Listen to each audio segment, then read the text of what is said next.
Jeff Ogilvy survives Wingfoot. Now the moment Aaron Baddeley has waited for. Gary Webb is the 5-time Australian Open champion. Golf at its best by one of the best in golf, Peter Thompson. Stand in front of a crowd like this today and win the PGA Championship is pretty special. He's done it at last. Greg Norman.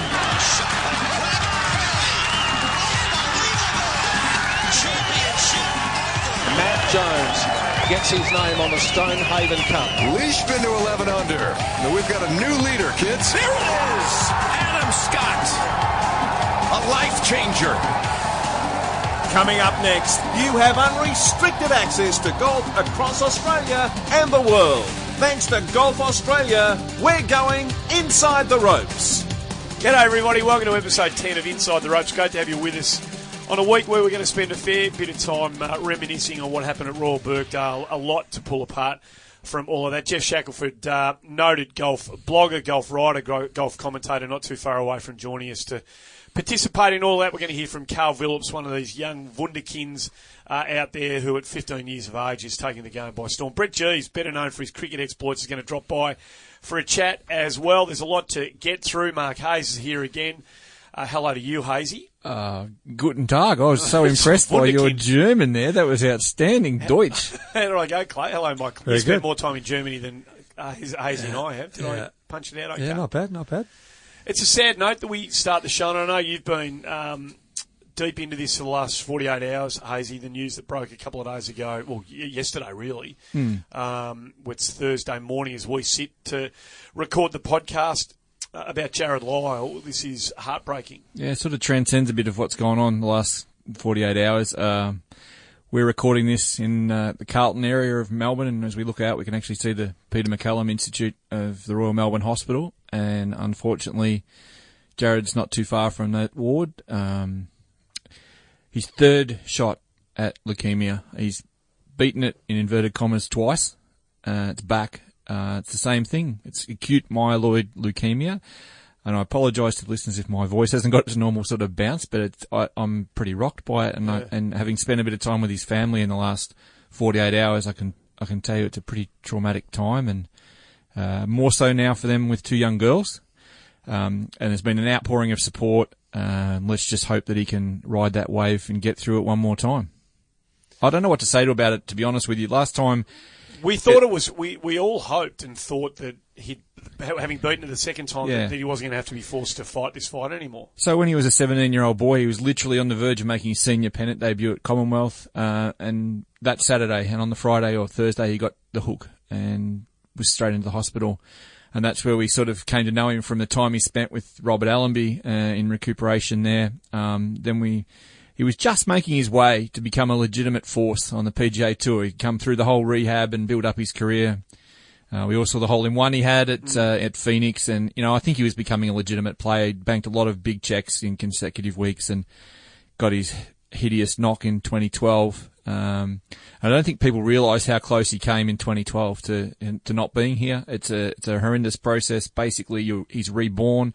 He needs a total transfusion of blood and bone marrow, and he goes back to having no immunity whatsoever. So it's like he's born all over again. And he's got the date tattooed on his arm of the second time that it happened, because basically that's his rebirth date. And yeah, the poor bugger, he's going to have to front up and go through it all again.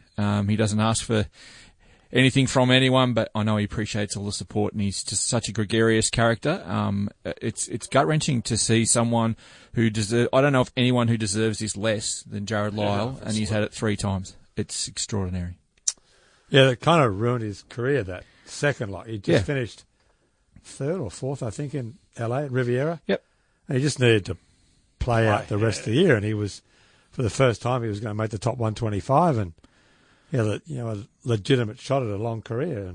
But he was starting. That was the end of that, really. It was the end of his playing. Yeah, but he was starting to feel at home. Yeah, he's always been a very big talent, and he'd be the first to tell you he's not the fitness specimen that he should be. But from his time at junior time at Shepparton right through, he had a lot of talent, and I think he was just harnessing it and feeling confident within himself. As Clay is saying, he had that finish at Riviera, and he was just starting to bank some big checks consecutively. So we'll never know what that was about, but there's bigger fish to fry right now. He's just got to live. So he's going to start the process. He started it yesterday. As soon as he was diagnosed chemotherapy, he's already into it on Wednesday. Basically, they'll bring him down and hopefully get the transplant at some point in the near to medium-term future. Well, it goes without saying that everybody who's got anything to do with this little podcast sends their love and support to him and the family, and every possible best wish you can muster goes to you, Jared Lyle. If you happen to be listening, we're in your corner, everybody involved in golf in this country. And one of the great things about social media at a time like this, the news reaches everybody so quickly, and you get a great reflection of the impact that a man like Jared Lyle's made around the place. The feedback comes back immediately from just about every corner of planet Earth. When we put out the press release yesterday, Andy, just on behalf of the family, within minutes, it was on the US PGA Tour website, and within minutes of that, there's players reaching out to him. But it's phenomenal, and the support he has from all corners of the globe is extraordinary. And yeah, I know that sometimes it's hard work to even broach it with him, but if you tweeted him in, he'll definitely read it. He's that sort of bloke. It's always hard to, obviously you have to do that at the start of something like this, and it makes it all the more difficult to move on because everything seems so trivial thereafter. But there is a lot to talk about in the world of golf. That's the terribly sad news, and hopefully it's got a silver lining at the end of it and the big fella comes through. But there was some other pretty big news about an hour ago as we sit here regarding the PGA Championship of Australia. Yeah, this is genuinely fantastic news. The Australian PGA should be wholly and solely congratulated for this. They've lured the Masters champion, Sergio Garcia, up to the Australian PGA Championship at Royal Pines in late November, early December. So that's back-to-back weeks. We're going to have the now Open Championship winner at the Australian and the Masters champion on the Gold Coast in early December, late November. Huge for Australian golf, and full credit to the PGA for luring someone who's at the top of their game in terms of, A, he's playing really well, Sergio, but B, momentum and garnishing media and worldwide interest. It's going to be a great week. Have you seen enough of him, Clates, to get a read on how his demeanour on course has changed since what happened to him at Augusta? No. Is he still the same? Yeah, it always looked the same to me. Yeah. I played with him when he was an amateur, Spanish Open. He was a kid. I'd never thought he was very good, but and he didn't look very good, and he was 16 and he was running about 10th after 2 days. So he was clearly really good. Yeah. His swing always looked funky, but I think the more you've watched him play, he's refined it a bit, and you realise how good his swing is. And he was always Ogilvy thinks he's the best ball striker on the tour. Well, certainly the most versatile shot maker. So, brilliant player. I mean, Burden probably with high expectations, and, like he and Mickelson and Ernie, the three of them conspicuously ran into Tiger at his best, and he took a lot from what their careers could have been by winning so much and being so hard to beat. What about being the next off the kind of Spanish production line too, after Seve had done what he'd done? Was there an element of you say the burden to carry, but was that a bit of it, that, Spain had produced Ballesteros? The Spanish thing, I think it was just, he had that amazing PGA Championship in 99 against Tiger where he hit the shot from up against a tree at Medina, and he's a 19-year-old kid who was going to be the Tiger's great rival, and it never happened really. And he only would moan and complain about things that happened to him, and act like a petulant child. And there was a classic YouTube video of him hurling a shoe against a board at Wentworth, and he could carry on a bit, and he was certainly petulant at times, but terrific player. Kind of moaned and bitched about his fortune when. Imagine being petulant and letting the emotions get the better of you on a golf course. Who knew? Imagine being that sort of bloke. Never Imagine hear that trying to from make me. a professional career out of that sort of, with that sort of behaviour dogging you at every turn. And then you used to kill a few snakes on the way through. You were terrible. You were no good. Yeah. I was shocking. That's why you're a firebrand. Yeah, it's shocking. We love that about you. Yeah, shocking. Jeff Shackelford was about to. And he and Tiger fell out, and Tiger kind of remember Sergio got dressed up in the yellow clothes at Hoylake, and Tiger apparently tweeted to a friend at the end of that day. He said, "I pummeled Tweety Bird today." That's gold. Yeah. There should be more of it, Hazy. He's a character, and he's had his moments. But since he's won the Masters, he's been up and about and taken the green jacket everywhere. Yeah. And for what are we now? The fourth year now since Scotty won his Masters. We're going to have the green jacket back at Royal Pines. It's going to be awesome. Hey, just a note before we do get to Jeff Shackelford and the Open conversation, there's a lot to talk about.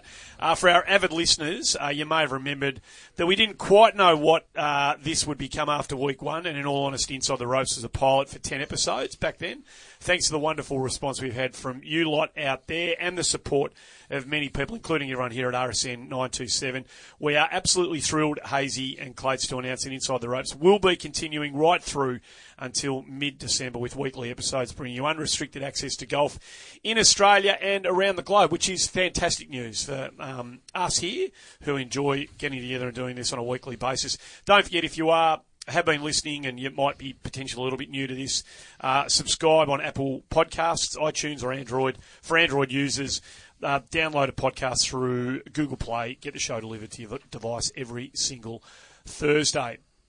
It is time to talk the Open Championship from Royal Birkdale. It would have been great just doing it with you two, but it's going to be even better to do it with Jeff Shackelford, who is one of the great writers, thinkers, bloggers, conversationalists regarding the game of golf. He was there every step of the way watching Jordan Spieth do what he did remarkably, and I wonder whether Jeff, like anybody else in the world, can quite make sense of what he's seen as the dust settles on the 146th play of the Open Championship. Jeff Shackelford, thanks for joining us on Inside the Ropes. Oh, my pleasure. Great to be here. You've got Andy Marr here, you've got Mark Hayes over there, and you've got Mike Clayton over in the other corner, so I'm sure that'll be a voice you know. Exactly. We'll go to you first, and then you two chime in, and let's have a conversation about this. He falls apart. Jordan Spieth falls apart twice in the final round. He has the horrible start to his round. He's a couple over through 9 and 13. Then he has the debacle on 13. Jeff, how does he manage to do what he does thereafter? He's very special. It was really, I think it was, in hindsight, a great thing that happened because he had to take control of this bizarre situation. And he did. He was having a little bit of trouble with, I think, with the officials trying to understand what to deal with, the walking officials. And it was just a mess. And that got his mind off of, I think, where the round was going. And he talked about this after the round that, and actually, and many other times, that this was an important day and the Masters was there and it's lingering in his mind the last few years, not so great in the final round. And I believe that having to deal with this insane situation kind of allowed him to forget about all that and kind of become who he is, Jordan Spieth. And he dealt with the situation. He kind of outsmarted or used the rules to his advantage, and then got up there and made a huge par putt. And it just, some players that would have worn them out, and for him it was a total turnaround for the day. Does that make sense to you, Clay? For a man who's played, at the elite level professionally, does that, the way Jeff's kind of explained the fact that there was a little kind of unexpected, unanticipated mid-round time out for him, does that kind of make sense to you? Yeah, not much of what happened made sense. I mean, he was so bad the first 9, really, just making schoolboy mistakes, really. Bad drive at the first, 3-putted the third, 3-putted the fourth, 3-putted the ninth from nowhere. He had a terrible shot into the 11th hole. And it was just a 75 round all day, really. And then he hit that drive, which they talk about Sevy's drive into the car park at Lytham. Well, this thing was right of that. And then he played arguably the greatest 5 holes ever in a major championship. I mean, how do you do that? I don't know how you do that.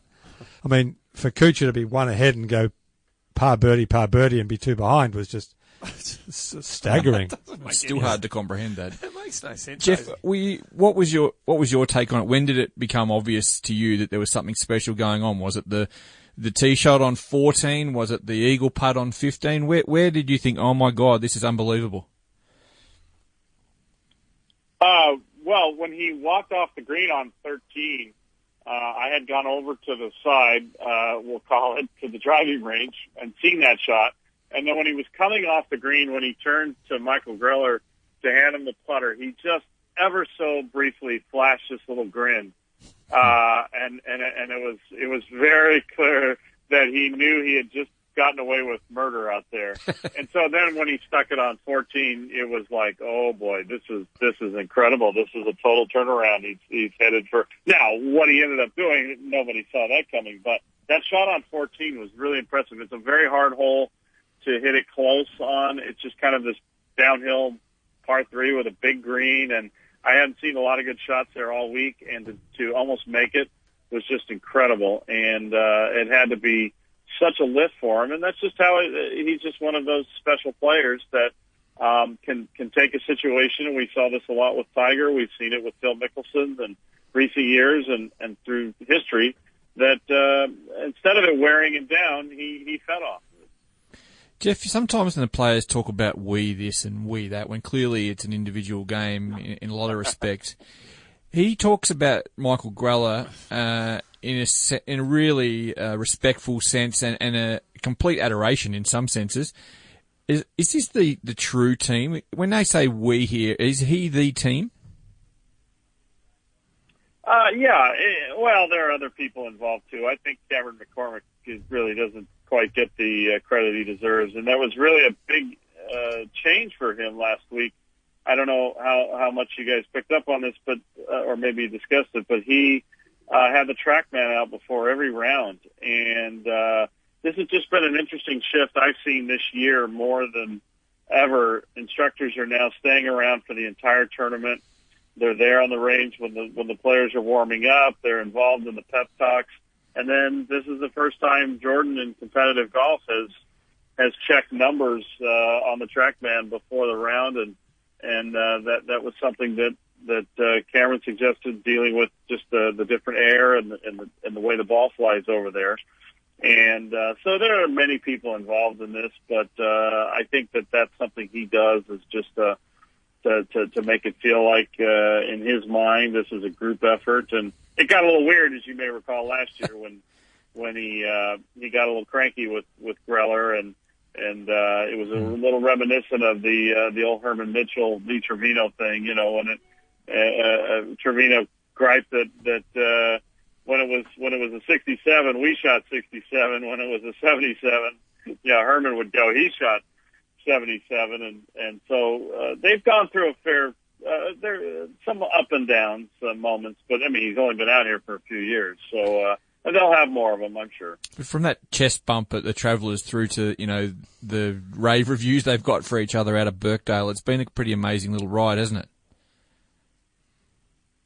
Very incredible ride, and Jordan has put so much pressure on himself. I know Clayton probably wonders about this, and I think a lot of people do. He not only does he put the pressure on himself, but he expends so much energy. Michael Greller expends so much energy. He goes out and watches or scouts out hole locations. He walks the course. They were there at the golf course 5 hours before the round on Sunday. I saw Greller. It's an interesting way they approach things. It's fascinating for me as a writer to watch it and to see what things they analyze. But of course, you also do wonder how sustainable it is. The amount of energy and the amount of work they put into it is it's fantastic. But it also is going to be interesting to see how he's able to pace himself. And that was the thing I saw earlier in the week at Birkdale that I really liked, when he started chewing the gum, and the way he played early in the week looked to me like he was pacing himself a lot better, and I think that's important going forward for both Jordan and Michael Greller. So, before we sort of pull apart what actually happened on 13, in terms of the way the ruling was enacted, probably you first, Clates, on this one.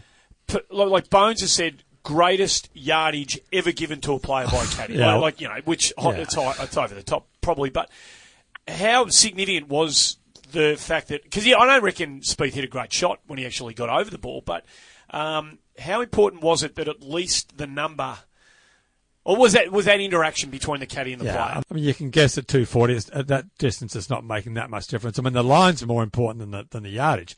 I mean, Hank Haney was on something this morning talking about the greatest yardage ever. Unquestionably, Steve Williams at Torrey Pines, when he deliberately gave Tiger the wrong yardage to make him hit the shot that he wouldn't have hit if he had the right yardage. So at the last hole, the right number, Steve knew Tiger would hit a 56-degree wedge, which Steve thought would jump and go to the back of the green, leaving a 50-foot putt. So he deliberately gave him the wrong yardage. So he would hit a 60-degree wedge, which he did, and he won the tournament. So that's the greatest yardage ever given, because it was to deliberately give a guy, Tiger Woods, the wrong yardage on the last hole of the US Open. It's like, Growler's yardage was okay, fine, it was a nice guess, but don't put it in the greatest yardage of all time category. Not even close. What do you think, Jeff? Yeah, I would agree. I was actually there when they were discussing the yardage, and I thought I heard 130. And then he, described it after the round, and it was 230. But they were just trying to figure out the ballpark number, and when they did that, that allowed Jordan to have some confidence that he could reach the green. But beyond that, it was a very vague number. It was very confusing. I mean, where we were standing, it was hard to believe. Jordan certainly was right to sense that it seemed like 280 yards from the green, or whatever the number was he thought. But yeah, I would agree with Clayton that there have been better yardages. And really, it was it was such an odd situation. I wouldn't expect Michael Greller to know the yardage over there. So correct me if I'm wrong, any of you guys. How does he do it? He doesn't look like he's a rock-solid cast-iron driver of the ball. He's prone to hit it off the fairway, right? Well, he hit 2 fairways. 10 fairways the first 2 days. He doesn't hit a lot. He can't, yeah. So I don't know what he did the third day, but the first 36 holes he hit 10 fairways, and the last day he hit 2 fairways. So in 3 rounds he's hit 10 fairways. So that's an Achilles heel. It should maybe not as much and it's anymore. Also, Jeff was there. I don't know, Jeff, was it? I mean, the first fairway looked completely ridiculous, how difficult that thing was to hit. Yeah. 20 yards wide hitting across it, and it's bouncy. So I don't know what the figures were, but my guess would be 20% of players hit that fairway. So 1, he's not hitting many fairways, and 2, was the golf course set up, or the mowing line so bad and the course so narrow that it was impossible to hit fairways, so there wasn't much point trying. No, I would say that was one of the worst fairways, the first. But most of them were reasonable width, and they don't have a lot of movement to them. So no, he wasn't driving the ball that well. But in the time I watched him, there were also a few drives where there were certain holes where the rough was very mild on one side, and he was missing in the right spots. And I think to your question, that's one of the things he just does so well. He knows how to kind of get himself around a course and miss it in the right places, and right there he just saves himself so many shots by thinking through the best places to be. And that was also the case with Matt Kuchar. Although he was striking the ball beautifully, he clearly had a very a strategy in mind that was to be short in his approach shot. So if he was between clubs, he'd take the lesser club. Because I watched more of him than any player last week, and he was always just off the front of the green. It seemed like all week, and then lagging right up. And I think he had determined that was the best way to get around there safely. So they were both players who kind of guided themselves around, maybe not strategically in the sense that Clayton and I would love to see a player do so, because the course is not as strategic as the old course, but they know how to think their way around to stay out of big trouble, which is why the situation on 13 was so fascinating on Sunday, because for once Spieth had really put himself in a bad spot. Which we will get to, but just the second part of it, and you guys just... we've spoken about this on an earlier podcast, Jeff, that for a great player, he, to my eye, and I think we all sort of half agreed on this at the time, he hits more really bad shots, or as many really bad shots from a great player's perspective than a lot of other great players hit. Go back to Augusta and the dunk chip. I mean, when he hits a bad shot, he hits a lot of like really bad shots. The drive on 13. So discuss that if you will, and when you guys think of great putters, he's a great clutch putter. Like, there's no doubt about that. He makes a lot of big putts. But when you think of him over kind of 3 to 6 footers, do you automatically think that he's a great short putter? I'm pretty confident watching him putt. I mean, but then again, I was Jaime Diaz and I were standing behind the 13th tee on there on Sunday, and we both laughed. We were walking off the tee, and we had the same thought that, oh, his routine looked great. He looked great, and I thought he was going to just stripe it. So he's he just looks good over the ball. He goes through his routines meticulously, and so he can fool you. He just same with his putts. He gets those hands set, and he does his little forward press, and so I am always impressed when you see a player that repeats so beautifully like that. But yeah, he just throws in some strange ones. I was staggered when he rolled in the putt so beautifully. I know it's the simplest putt of all the ones he made in the last hour and a half, but the putt he did on 17, Jeff, like he had to make that putt to kill off Kuchar, and it was dead centre. He walked and picked it up. I'm not sure if you saw the final putt to win the playoff in the Australian Open last year, but he actually told me afterwards, he said, I read it and I thought, if I hit this left, it's going to break right. If I hit this right, it's going to break left. I can't miss this putt. I can't miss it. It's in a funnel. And I really think he gets into that mindset. Is that the sort of thing when he's under the gun, he might be the best putter?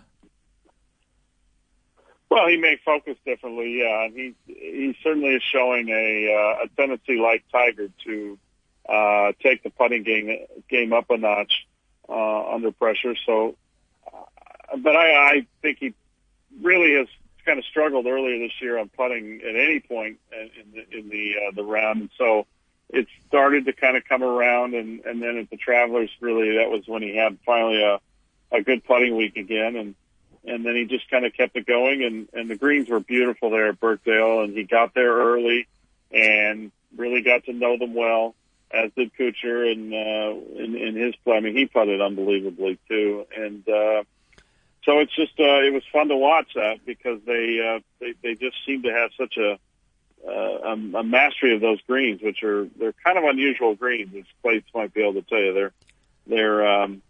They don't feel like the normal links greens. No. So was getting there early, you having a shot at his decision to play the John Deere when he had a chance to win the Grand Slam? I know you were critical of that. Do you think he not took notice of you, but do you think he took notice of what happened at St Andrews and decided not to play the week before? I do. You know, back to that pacing themselves and the energy concept. I don't know if you remember, but on that Sunday at the Old Course, both he and Greller were so physically exhausted, and they looked so tired. And I'm sure he realized had he gotten there earlier, he probably would have won that tournament the way he was playing.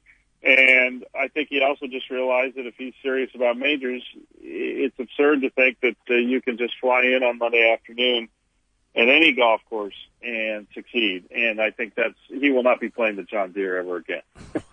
Colin Montgomery's career, one of the great failings of, not that he was a terrific player, but Monty would play in Europe for £100,000 or whatever the week before a major and turn up and, Congressional. He played in Germany, I think, the week before Congressional, when he was playing unbelievable golf and lost the tournament by a shot. And like, Monty, what are you doing? I mean, you don't need £100,000 that badly. And he did it all the time. It's like, what are you doing? Jeff, we're all... Yeah, and it's such a high energy thing now, these weeks, there's just, and Jordan even puts so much into his press conferences, he gives so much into every answer, and he said it in I believe it was Saturday's press conference, that he just was really trying to put his feet up on the couch and just really pace himself, and I think it showed. I think it paid off for him. Jeff, we're all full of praise for Jordan. I'll put the black hat on here for a minute. He's played the 13th hole in 29 minutes, 20 minutes between the second and third strokes of Matt Kuchar. Has he stitched him up there? Well, it was not intentional, and I've written a couple of different pieces about this. I wrote one for Golf Week immediately after, and then I got a lot of email in the last few days about people being very upset about this. And he did not in any way try to drag this out. It was a complicated situation. In fact, my sense was when he hit the shot, when he finally did hit a shot, he rushed it. And because he was feeling bad about how long this took. so I was over there. I could not see Kuchar and his body language and how he reacted to this, and if this was something that was bothersome for him. Obviously, it would be just to stand around that long and after hitting a nice second shot too. But it was just a mess of a situation, and the rules officials struggled a little bit with it at the beginning, and then when John Paramore came in, that kind of helped speed things up finally at the end. And but it was chaotic. There were people in the first area that he wanted to look at for a drop, and then when they got those people moved, he realized that wasn't an acceptable spot, and so it was just everything that could go wrong in terms of time went wrong. And I really believe he did the best he could to make it go quickly. Were you, Clates, are you happy with the way it kind of resolved itself? Yeah, it didn't look like it was the only thing I thought was interesting was they have the rules officials walking around with these groups. And when I was a player, you would always have these guys who know the rule book backwards, but when they get in a practice situation like that, they actually don't know how to administer it. And I'm not sure if that's a fair comment to the guy who was doing it. But as soon as Paramore walks in, you know it's going to be fine. And Paramore took control and sorted it out. And so you knew that was never a problem. But, you know, the world is full of rules officials who turn up when they get under pressure on the 13th hole at the Open Championship and they've got to make a decision, they actually can't do it. But as soon as Paramore turns up, no problem's done. So to you three guys, how many other players that you know of, if you had been in Matt Kuchar's shoes at that precise time, would have lost their head? They would have been bitching to the rule. They would have been okay with it. I thought they would have been fine with it. Yeah, Okay, I mean, yep. and you can't say it affected Kuchar. He played the next 4 holes 2 under par. Yeah. I mean, you know, it clearly didn't affect his play. You know, if he double bogeyed the next hole, okay, but you know, I mean, he certainly wasn't affected by it. And players, if you're a pro, you just have to deal with that stuff. I mean, that stuff goes on all the time. You just have to put up with it. That's part of the job, is dealing with crazy stuff like that. I mean, you know, in 77, Nicklaus and Watson refused to play because of the crowds on the fairway. They couldn't get the yardages, so they went and sat down and said, "Get this sorted out. We're not going to play." So, you know, there have been plenty of interruptions to play and difficult situations, and so and clearly, as I said, it didn't affect Kuchar's play at all. No, it didn't. No. Jeff, you mentioned earlier on that Jordan, I think you said, took advantage of the rules. Did he take the first drop in the trucks in the right spot, in your opinion, or was the line potentially a little bit sort of generous? No, he did. He did exactly what he could do under the rules of golf, which was take an unplayable lie, and the lie, I got to look right at it. It was playable, but he could have made 8 if he tried to hit it out. I mean, there were little fern growths, and it was brutal. So he had the right to keep his ball in line with the hole and go back as far as he wanted. That was the first issue where the officials were pretty good about that and trying to figure that out. So he did that, and he went right back, and it was put him right smack in the middle of the tour vans, which I think was in his mind the way to get another drop into a spot where there was a better lie, and so good for him for doing that. I don't know why the trucks were still there; they hadn't been used for a few days, but I guess they just couldn't get out of the range where the range was situated. So, and then the range is now marked as out of bounds, which bothered a lot of people. But I think if you've seen the place, you just know it's so far right that they wouldn't really have thought that it would ever be an issue, that somebody would hit a ball and hit somebody on the head on the top of a dune, and then you just couldn't picture this scenario taking place. Everything about it was remarkable, and people will be writing PhDs about that final, the final 3 hours of that tournament. I mean, it was so. You just can't script that stuff. Yeah. What did you make of Rory during the week? He just looked like he threw shots away forever and should have won it. Surely he should have won it. He should have won it. Well, until the crazy finish. I mean, it wasn't unforeseeable that Lee Hao Tom could have won. I mean, those guys had one bogey each to play with on the 10th tee. He's plus 5 through his first 6 holes, Rory, and he goes 10 under for the rest of the tournament. Lost the ball at 15, and anyway, Jeff, I assume saw Rory play a bit. What did you make of his form? Well, his form is I watched him at the Scottish, and I didn't think it was that bad, and he missed a cut, and this was a great course for him. Plates, not a lot of intricate strategy. It was pretty soft. Yeah. Essentially aerial attack golf into all the greens. Really, not a lot of bump and run shots. You know, it's the least lengthy of all the Rota courses. And then you just watch him play, and he plays quickly, probably too fast in my view. Watching Spieth and Kuchar, I don't think they're fast, but I don't find them slow. But they're just you just sense they're taking in a few more details, and there's just a little bit of more calmness and consistency in the execution, and you just don't get that sense around Rory that there's that. There's just something a little bit off, and that may be rustiness, or it just may be the way he goes about and prepares. And I don't know what that is, but he definitely has most of the parts of his game working, and he should probably get it in gear here. But I mean, we've been saying this for a little while now, and it's starting to feel to me like he just is never going to be able to get out of his own way, whether it's changing equipment in the middle of the year when he really didn't need to do that. He just, I think, got a lucrative offer that helped TaylorMade finish off a sale. And it's just it's not little stuff. That's a big thing. But there are a lot of little things, a lot of details where you sense that Spieth has all that under control, or the people around him better help him with that. And you don't sense that with Rory. Yeah, you kind of, this might be wrong, but you kind of assume that when Jordan Spieth finishes his career, it's going to be with a Titleist ball and a Titleist set of irons and a Titleist golf bag. And Rory, who knows? I mean, he could finish with Daiwa. Some Claytons. Yeah. Well, if Nike want to keep putting him in the shirt that he wore on Sunday, he should go and get a deal somewhere else, because that was the worst shirt.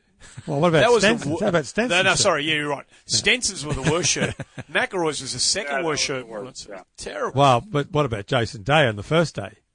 Oh, yeah. With the shoes and the wraparound tracksuit pants. Oh, good. Seriously? Looked like he just gone and played some pickup, Shaq. Yeah. So you're talking about Michael Greller with Jordan Spieth. There was the moment, after whatever it was, 5 or 6 holes, whenever it was, when JP pulls Rory aside and gives him the double barrels. Is history going to make more out of that than actually it was at the time? I don't know. I think that's kind of one of those moments that Rory probably needs to pay attention to, and I think it speaks a little bit to what we're talking about, that there is, that his caddy at some point has to do that in the middle of the round when I don't think he really wants to. Although then you hear some of the pep talks Greller gives. It's fascinating. I don't know what you think, Clates, but it's fascinating to hear, what these guys are willing to say to their players during the round. And maybe that's normal, but I'm kind of shocked, frankly, at some of it, how serious it gets. But I'm not one of those who likes to blame his caddy for Rory's issues. I feel like he's smart enough and talented enough that these little weird hiccups and weird decisions really are not the fault of his caddy, but of himself. I always loved Angelo used to caddy for Jack Nicklaus, said was apparently somewhere that Jack had told him, if ever things start going badly, just remind me that I'm the best player here. Right. Which was a pretty fair comment. Jeff, I want you to know that I've been urging Clates here in the studio to work on his posture throughout this entire podcast. Mate, we could talk forever about the Open, and we shouldn't take up too much more of your time, but I hear you talking to Clates here, and for our audience who may or may not have heard too much, you do a lot of stuff, your own podcasts, your own website. The Shack House. Shack House is great. Shack House podcast is awesome, and I know it's got a huge audience in Australia too, so congratulations on that. To hear you talk about techniques for different players at different venues, and you've got a passion for architecture and all that sort of stuff, as does Clates. I know you love Australian courses, and I know it breaks your heart not to come down here and play a bit more often. Can you give us a quick sort of assessment of what makes Australian golf so special in your eyes?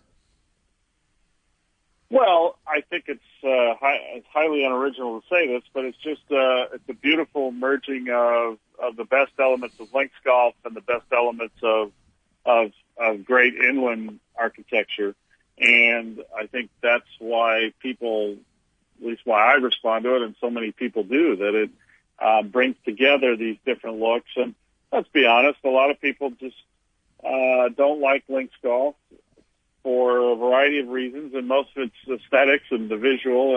And so when you see the great Sandbelt courses, they bring the playing characteristics, but then they bring a look that is one that probably suits the eye more. Clace, I went over to Formby. You probably saw my pictures on Instagram. Yep. And Formby's a great example, even probably one of the rare places there that is a links. And on linksy land, I don't know if it's technically links land, but it sure feels like it. But it has trees and it has framing and visuals that, I don't know anybody who wouldn't find that place to be an absolutely beautiful place to look at, and that a painter would want to paint, and that people would want to take photos of. And so that's what I love about the Sandbelt. And I love too that so many courses are kind of trying to get back to the look that I think is really ideal for those properties. Going back to Formby and away from Australia, which I don't want to do, but I played there a lot when I first went to Britain, but never, ever even walked on the ladies' course at Formby. What's it like? You never walked on the ladies' course? No. So for those who don't know, it's in the middle. Formby's got a men's clubhouse and a women's clubhouse, or it used to, and a men's course and a women's course. And I just played the men's course, and I was dumb and 20 and didn't know any better and didn't bother going to see the ladies' course. But I think it was you who posted a picture on Twitter of was it the par 3 and whatever. But what's it like? I've always regretted not seeing it. It's good. It's not obviously an architectural masterpiece in the sense that the main course has so many incredible holes. The hole I posted, I think Greg Norman played it with his son and told him it was just his favorite hole or something, and it really is a beautiful par 3. But no, it's an ideal club in a lot of respects that they have this little smaller course within the main course. The women lease it from the men's club, and it's I think 5,300 yards and just fun and simple, and a beginner can go out and enjoy it. There's a lot of heather plates. It probably has a little too much for a beginner, but it's great. It's walkable. It's interesting. Every hole's got some little twist to it, but it's nice. It has nice big openings into the greens, and it's fun to play. And it's what every course should have. At least every 36-hole facility should have one really good tough course and one that isn't as tough. And a lot of the members are wives of the members of the men's club, so and they can bring their husbands out and play it, and they do. They were doing that when I was there. That's great. Beautiful. That's awesome. Are we assuming you're out for the President's Cup in 2019? Is that your next visit here? Oh yeah. Good. Oh, I can't wait. Yeah, absolutely can't wait. In fact, we had Jay Monahan on our Shack House, and I asked a question of him about his bucket list course, and he mentioned that he had just spoken to Adam Scott, and he was really jazzed about finally getting to go and see the Sandbelt courses. So our new tour commissioner here has not been down there, but he's eager to get there, as am I.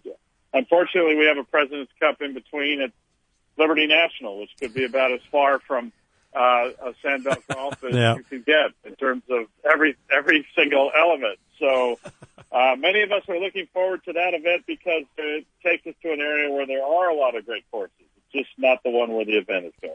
Well, at least it's at Royal Melbourne, so it's the best course down here, so it'll be great to see them all again. Yes. Jeff, before we let you go, I just want to ask you a personal question, if you don't mind. Your career's taken a big change in the last 10, 15 years. The advent of social media and modern media styles generally, what has that meant to you in your career? Well, it's, as you probably can guess, it's good and bad. It's good in that you interact more with people than media folks did in the past, and you get more feedback. For instance, I wouldn't have probably written that post I just did on my website about Jordan Spieth and trying to defend the amount of time he took, but I got so many people telling me that they were really offended by it, or rubbed them the wrong way, or they were just not sure what to think. And so I love that element of what we do and how we can interact and respond and get the pulse of what people are thinking. It's, and then the downside obviously is that you can get a lot of abuse or nut jobs out there, even in golf. So they're everywhere. In that sense, it's yeah, exactly. So, but I think it's mostly really been good and interesting, and then also just on the visual side, I love Instagram as well. Just getting to see golf courses and see what people are looking and loving. And I think Clates would agree. I don't know what you think, Clates, but my sense is that we have really made a big leap in the last 6, 7, 8 years with what people expect in architecture and visually of a golf course. And I think a lot of that is social media. I don't think it's something that's happened by accident, obviously, because we know why this kind of golf and the looks resonate. However, with something like social media, getting all the reinforcement and the educational side of it, I think has really helped. And then also we just have a whole bunch of people who now agree with Clay tonight that the ball goes too far. So, again, I think that's social media driven too. Yeah, which was, I guess that was the debate about the 62 and the Saturday was that, there was a vulnerable day, no wind, course set up. I mean, that fifth hole looked like a silly blind drivable par 4, just a fake kind of short par 4 to me. But when you compare it to a hole like 10 at Riviera, but, that was the ultimate destination of the ball, was that 65 and 66 was a commonplace round at the Open Championship for the first time ever. Yeah. It was just nothing to shoot 66 that day. Yeah, and everybody knew it that morning it was going to happen. And it was also the conditioning of the golf course, the rain, the softening of it. Although I will say on that 62, I'm glad that, because we really thought there'd be another one that day, and I'm really glad it held up on its own and that it happened the way it did. And Brandon Grace was really excited about it and proud of it. And but it definitely, and he hit a lot of drivers, by the way. I don't know if you saw that place in that thing I sent you, but he also did hit a lot of long irons. Yeah, the gap wedges. Yeah. Yeah, a lot of gap wedges into some very long par 4. Yeah. I just want to reiterate to all our listeners, if you like what Jeff's saying, and I'm not saying this just because you're listening, Jeff, but it's always one of the best sources of information in world golf is jeffshackelford.com, awesome. the blog. And we encourage our listeners to go and log into that and interact, because it's not just an American thing, it's a global thing, and it's really important that I think more people have that global sense of golf that Jeff clearly does. It's the best blog in golf by a long way. It's fantastic. So, it is. I mean, I've been watching it for years. It's terrific. Yeah. So, congrats on that, Jeff. And we encourage all our listeners. So that's jeffshackelford.com and also your Shack House podcast. Alongside Joe, who is a legend in the minds of many over here, Jeff. Very cool. Well, thank you very much, and I'm glad to hear you guys are going to make this a regular thing. I'm looking forward to subscribing. Good on you, Jeff Shackelford. Thanks, mate. Great to have you on the show, and we appreciate you letting us bend your ear for a little longer than you probably anticipated. Thanks for being part of the show. Okay, take care, guys. Thanks, mate. Thanks, Jeff. Jeff Shackelford join us. We talk all things Open Championship. The Golf Australia website is now the place to go to look up your handicap and so much more.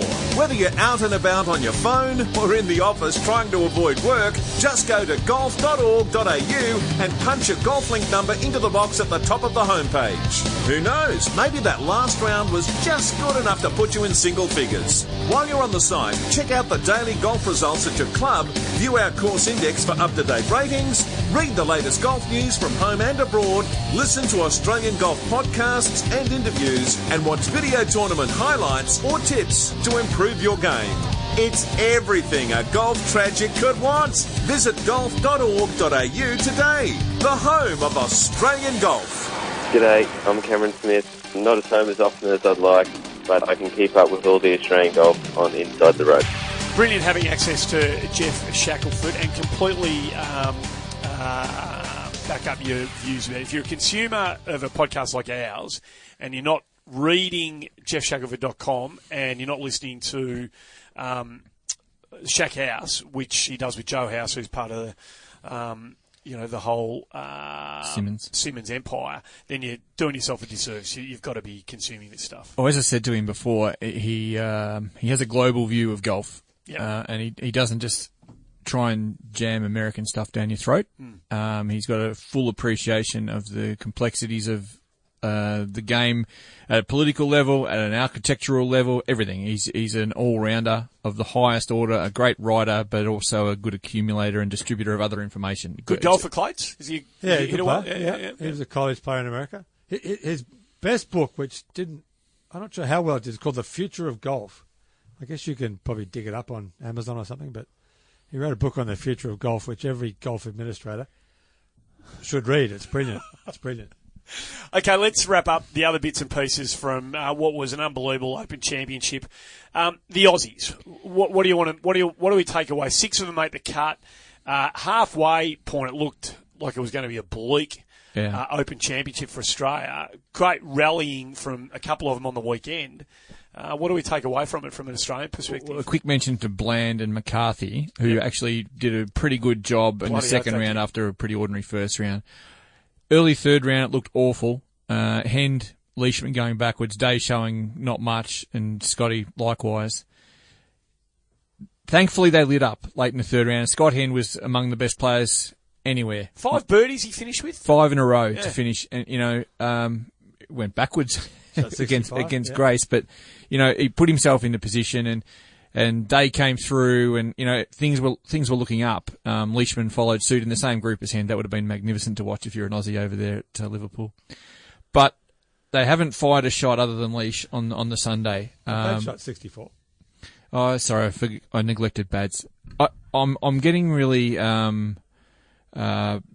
troubled by the fact that time's ticking on Scotty and Day, and I got harassed when I said, when they win in 2013 and 2015, respectively, the floodgates are going to open. Is the natural reaction, and the reality is they're so hard to win, and the window is so small and so tight that if you don't do it while you're at the top of the game, opportunities can get away from you. And I really hope that Jason Day can bounce back. I'm sure he will. He's gone through a lot of stuff this year that we shouldn't have to deal with, but time's ticking on Adam Scott. I love him dearly, but he's got to get one of these sooner than later because the big 4-0 is looming.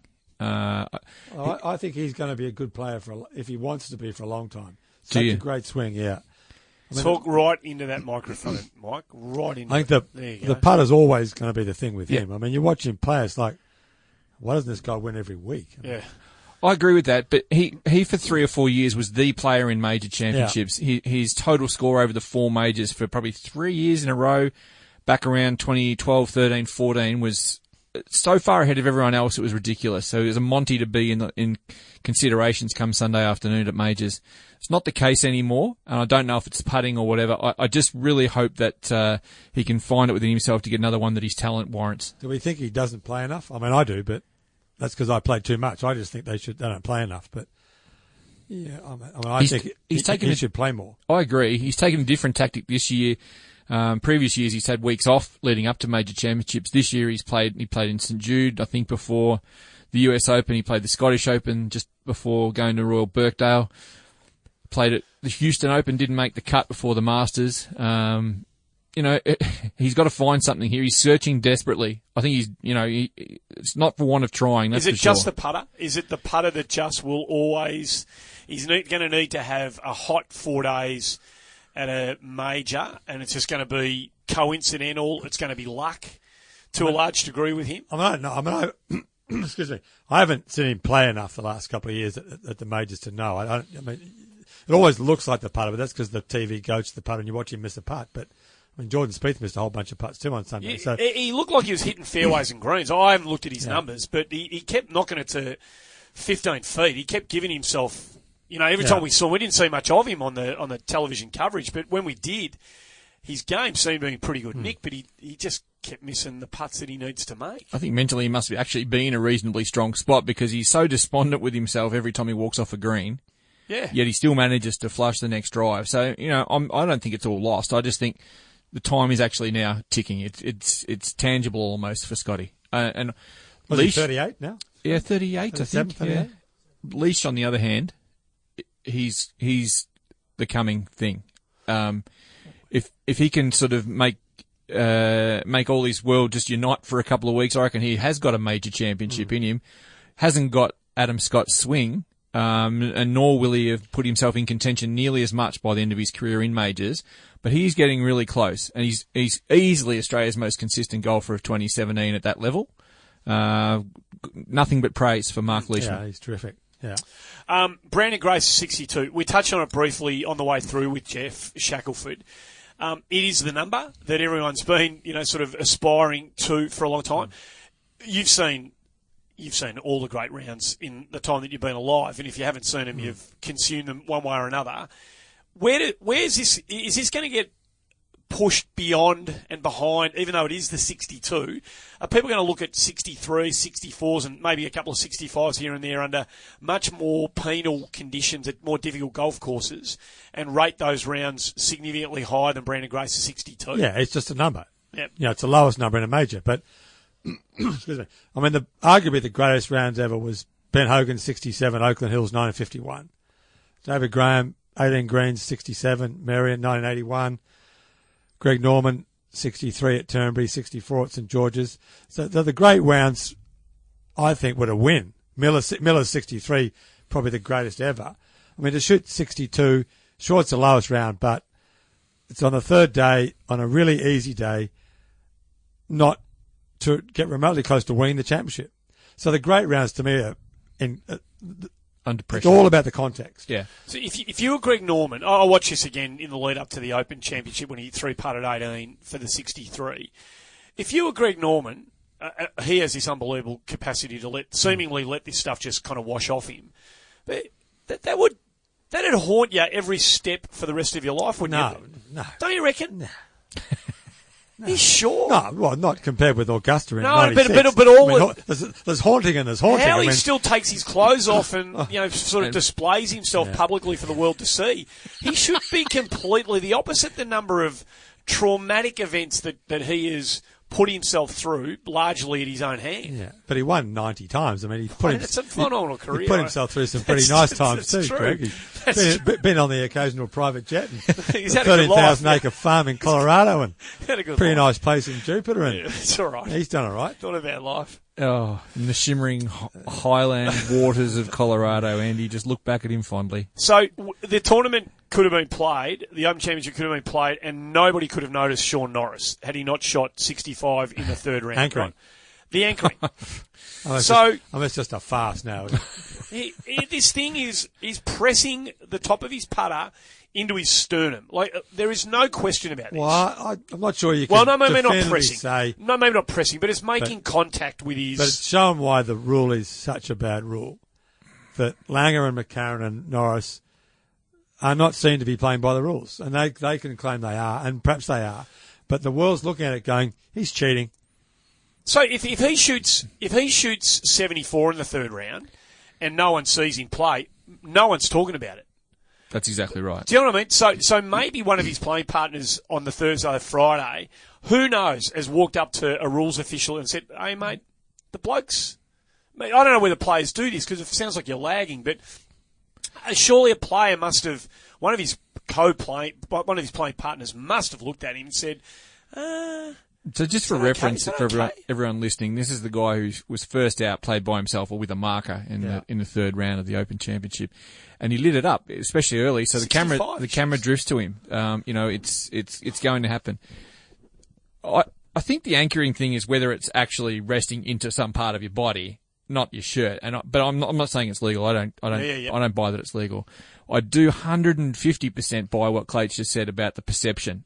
The perception here is everything. Simon Magdulski here on the show last week, said, and I've talked to him already about Norris, and he said, I don't think he's anchoring and it's just brushing against his shirt. What are we going to do in 50-kilometre-an-hour winds?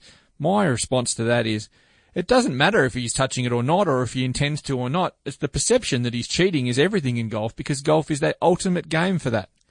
We police ourselves. Just cut the thing in half. I know this is too simple a solution, but just make it the shortest club. It's the club used to hit the ball the shortest distances in the game. Make it the shortest club in the bag. And then this issue, and I understand what you say the word again. perception. No, Bifurcation. That's the Oh, word. bifurcation. I wanted you to be able to say the word to make it 10 out of 10. But, okay, let it be used on a Wednesday comp at your local, but... Have I convinced you? Yeah, maybe. Yeah, if that's what it's going to take. But the amateur golfers barely use it. Well, that's right. You hardly ever see it. I've never played with a bloke who's used a long putter. Ever.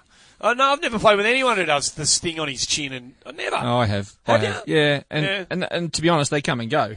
I mean, the good thing about the rule was it killed the belly putter, which was going to take over. Yep. The way Langer putts is once Langer and McCarron are done playing, no one's going to pick up a putter and putt the way these guys are playing. So it's a short-term problem, but come on. But the perception is they're not playing by the rule, whether they are or not. I don't care. I mean, Bernard Langer's the straightest bloke you'd ever meet, and I would never question his integrity. Yep. But you look at it and go, that's not right. And everyone's looking at it and saying, that's not right, including players on the senior tour. Can't we just make it the shortest? I got another one for you, Andy. Go on. It was absolutely stark clear on the final round when Matt Kuchar's caddy is doing his own little version of aim point and walking on the line. If you see it on the 17th hole in particular. Someone brought it up. Sam Torrance brought it up, I think, didn't he? Someone did. Oh, did they definitely did. They definitely did. Yeah, they said, what's he...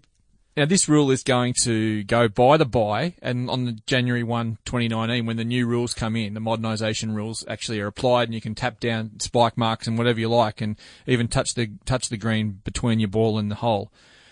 But for right now, for the next 15, 16, 18 months, it's a bad look for a game that's never been able to, repair anything that's happened between your ball and the cup. Can you imagine how much stuffing around there's going to be on greens now? Well, the other bad look, which is my pet hate, and Finchie's and Shacklefords and a bunch of other guys, is these guys who leave the ball by the hole while I the other wanted guy's to get chipping. to that. Oh, I've got that written down here. It's a joke. It's a joke. It has to stop. Joke. I saw it happen 3 times. It's unbelievable. It's funny that you're scrambling around the green. You knock it to 2 feet. The bloke's coming from the other side of the hole. Of course, he's going to hit it around the hole. The last group at the US Open, second hole, Justin Thomas said over the back of the green. Brian Harman missed it on the left, chipped it up to 18 inches by the hole, and left his ball there. And the last group of the US Open, well, Thomas chipped. I mean, what are you doing? No, it's ridiculous. It's crazy stuff. I mean, where's the rules official saying, Brian, mark your ball?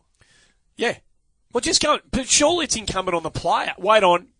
I'll just go mark that. We do that. You do that at Kerr Lewis, Hazy. Of course. We never leave our ball that close to the hole. None of my mates are good enough to get it that close to the hole anyway. But you mark the ball. It's just what you do. But it goes on all the time to the point where it's almost as though the guys don't even know the rule. And the rule is you can't collude. So there's an out. Well, we didn't collude. Well, no, you colluded. Someone colluded 15 years ago and decided that was okay. So now it's just become okay. You don't have to collude. Sorry, you don't have to collude.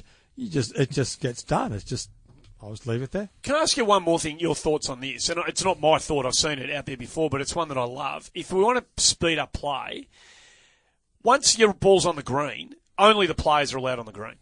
You talk about Kuchar's caddy. Only players are allowed on the green. Well, no caddies on greens. No, someone's got to hold the flag and clean the ball. And why can't one of the other No, you throw the ball to the bloke on the... No, you need... One of the other players can take the... But how cool was it? That can't work. On the 15th green when Jordan Spieth, get that out when the caddy, when he held that punt. Go get that. That was pretty cool. But no, you need caddies on the green. You need them on the green. To hold the flag, to clean the ball. Okay, they're not allowed to read putts. Well... And when one player's in the bunker and his caddy's raking the bunker, the other player's caddy cleans the other player's ball. Perfect. But they're not allowed to read putts. Well, do they read putts that often anyway? Oh, some of them do, Clates, everywhere, mate. I hated caddies reading They're looking at books now. You used to read your eye. They need to ban those things. Those things need to be banned. They're a joke. That's crazy. They are a complete joke. Just use your eyes. They're all the rage. Players swear by those things now. They cost a fortune, those books, don't they? But they do. One guy was charging, I think, $500 for a book. But I think they're going to ban those, aren't they? I don't know. Personally, I hope so. I mean, people. The argument about the marking the ball by the hole is, well, it speeds up play if they're going to.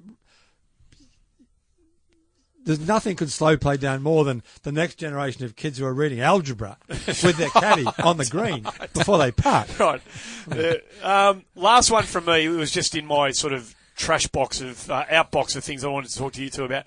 Andrew Johnson. Yeah. Is he a clown? Is he a clown? The two mics, I don't know who they are, but there's some radio show over there. And they've put out a poll. Is he a clown or is he an inspiration? This one. Is Beef Golf an inspiration to young golfers or a clown, as at Mike Parry 8 claims, #The Open? So they've said these both said he's a clown. He's a clown. He's not a proper golfer. He's out there. He's a clown. No, he's not elite, but he's a world-class golfer. He's not a clown. He's an entertainer, and he's excited about where he's got to in his life. It's just a very simple knockabout English boy who's made good. I mean, I think he's entitled to be excited, and we shouldn't try and knock the rough edges off him. No, and he plays it well. Obviously, he's made a lot of money out of the image. But at the same time that everyone's complaining about there being no personalities in the game, you finally get someone who's clearly identifiable in a lineup from every other player in the world, and they start complaining about him because, well, like, shave your beard off and act like everyone else. Well, no, I think he's great. Yeah, no, he's awesome. Anything else before we wrap it up? I just love that little story that I think it was, now I've forgotten, Thomas Bjorn was saying on the coverage on the TV the other night when a Frenchman was watching him play in France a few weeks ago, and he said, Il boeuf! He wasn't going to call him beef. He had to be the Frenchman for the classic. Didn't come across as well. Sorry, Thomas. No, you did well. The classic was the letter the English bloke wrote to the paper about the disgraceful behaviour of the fans of Birkdale when loud applause for Jordan Spieth every time he came onto the green, and the whole crowd was booing Matt Kuchar. That was a classic. He's like, mate, where have you been? He bothered to write that to the letter to the editor. Yeah. Extraordinary. G'day, I'm My Golf Ambassador Jason Day. I'm really excited to be an ambassador for My Golf, Australian Golf's national junior program, jointly run by Golf Australia and the PGA. My Golf is every Aussie kid's first step on their golfing pathway. It's all about teaching children the basic skills of golf in a safe and healthy environment, and just as importantly, about the life skills that golf can teach you that distinguish our sport from the rest. Remember to visit mygolf.org.au for more information. G'day guys, it's Brian Russell here. I know I'm a long way from home, playing on the Latin America tour and living in the US, but I keep up with all my Australian golf by listening to Inside the Ropes. There's 1,000 great stories in the world of golf, Hazy and Clates, and we are joined by a man who cut his teeth in Australia, well known, of course, to Australian sports fans as an international representative of Australia in one-day international cricket, an outstanding first-class player for Tasmania, has taken his game of cricket all over the world, almost played a test match for Australia, almost. We know that story all too well. Brett Jeeves is the man we're talking about, and he joins us on Inside the Ropes. Great to have you here, Brett. Oh, thanks for having me. Love Melbourne. It's a great place. Being a people watcher, I'll just sit and watch Melbourne people all day. Well, there's something to be said about all of that. And with your beard, you sort of fit right in on the inner north. I mean, there's any number of... Yeah, absolutely. Big coffee drinker as well. Well, we found your right place. We could talk to you for hours about what you've done in the world of cricket, obviously. But Hazy's brought you to our attention because of what you're trying to do in the world of golf. And this is the sort of story that 100% of us would like to have happen to us. What's happening? Yeah, well, do you want me to, yeah. Look, it's something that golf for me has always been a great outlet. So having sort of spent some time in the professional bubble of sport, being in cricket, coming through that semi-professional stage as well, where we would train in the morning, there'd be a weight session, we'd eat breakfast afterwards, and go and play golf, come back for a net session. So. We were playing, in all honesty, for about 5 or 6 years during that semi-professional stage rather than go and get jobs or study. We worked on our golf handicaps, and so it's always been a really good release and a great outlet, but something I've never, ever taken seriously. And so, transitioning out of cricket and playing some club cricket and doing some coaching, and it just felt like the time was right to challenge myself in a different area. And it's something that I watch a lot of club golfers, and I am your stereotypical club golfer. I turn up late. I complain that I can never get the first tee shot in the fairway. Why can't I get the first tee? Well, you turned up late. You didn't hit any balls. You've had a pint of beer. You've already eaten, a big hamburger.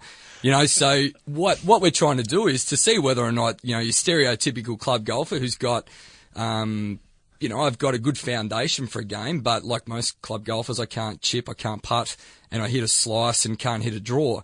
But I've sort of, given I was playing 3 or 4 days a week, I've been able to morph that into, the whole strengths and weaknesses scenario, and I can get it rounds off 2 or 3. But the challenge now is, that gap that we see in club golf of, your good club players, your 2 and 3 markers, but then your absolute gems, your +4s and +5s. Is that gap actually attainable? Do we have a limit? Is it a practice thing? The 10,000 hours. Yeah. That scenario. So, and I guess, making it work for your standard club golfer as well. So in and around work commitments and a family, and you've got 3 kids, and, so, effectively all I'm trying to do is justify this little project to the wife when I walk out with my golf shoes on. She's like, oh, well, he's off on his project. We can make that work. He comes back 8 hours later. So look, it's an interesting little sort of concept that I'm working closely with Christian Rainey, who's a Golf Australia high performance coach based out of Tassie. We've started the process. We're about 8 weeks in, and it's been the greatest and the most fun I've had in sport. Christian's a great coach, excellent communicator. He's good at banter, but it hasn't got that. It hasn't got that professional feel to it. It's gross enjoyment. So, the commitment of having to be there at 7 o'clock isn't, and having to get my body in good shape, which is always a challenge. It's been great fun so far. I was a bit disturbed when he said hamburger and looked down at my guts. I was very nervous about that, Andy. I just to clarify for people, Brett's goal here is to make the Tasmanian team to play in the Interstate Series in 2018. So we're not just talking about some sort of pie in the sky thing. He's got a goal, and there's some bloody good golfers down in Tassie. They're just not full time enough as they are in some of the other states with Institute of Sport programs. But he's got a big task set up ahead of him here. Yeah, and it's a goal, and, I guess it goes back to what we were talking about before is, is that gap actually attainable? Can we bridge that as a club player with 2 or 3 practice sessions a week and, some targeted practice as well? I mean, I've never practiced, so, like I said, being your stereotypical club player, I turn up late on a Saturday, now that I work full time and have kids and expect to, sort of play off that 2 mark. Which is really, really tough to do. So, in conjunction with that as well, we're working, with Tourism Tas to try and get, a little, I guess a little project off the ground that covers off a little bit more of Tasmanian golf and what it has to offer.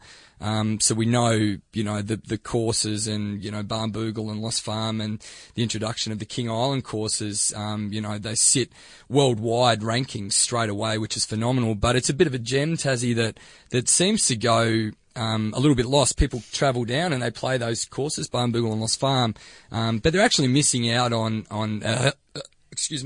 missing out on a lot more, really pure golf experiences and magnificent courses. So with Tourism Tas, we're going to look to showcase some of that and talk a little bit more about the courses that aren't in that, that mainstream, commercial that gets all the access, from the tourist demographic.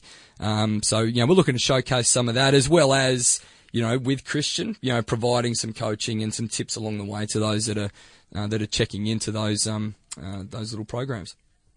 So golf's kind of the game that sportsmen from other I knew you were going to sports gravitate to. Like Nigel Mansell played the Australian Open. Yeah. Michael Jordan tried to play some. Scott Draper did the best of anyone, won the New South Wales PGA. There's a long line of guys who've gone to play golf. I don't know, but I suspect when we were 12 years old, you'd get nervous and you'd play a schoolboys tournament and you learn to play nervous. You learn to play golf when you were nervous. So Bobby Jones said there's a difference between golf and tournament golf, and it's as wide as the ocean. So I guess the question is, when you learn to play cricket as a little kid, you learn to play nervous, I assume. Yep.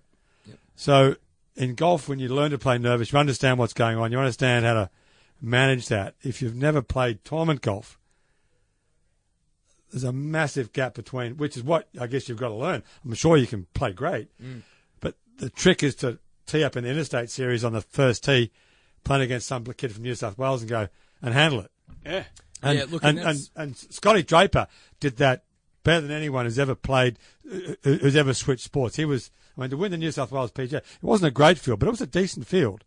And for a guy, being a top 40 tennis player, to go and do that Great story. I thought it was incredible. Because Mansell and those other guys were duds, really. Well, which is me as well. I'm in the Mansell category. But the thing is to learn to play nervous. Yeah, and look, and that's a great point. And one of my biggest challenges that I can see already is that I've never played pressure golf.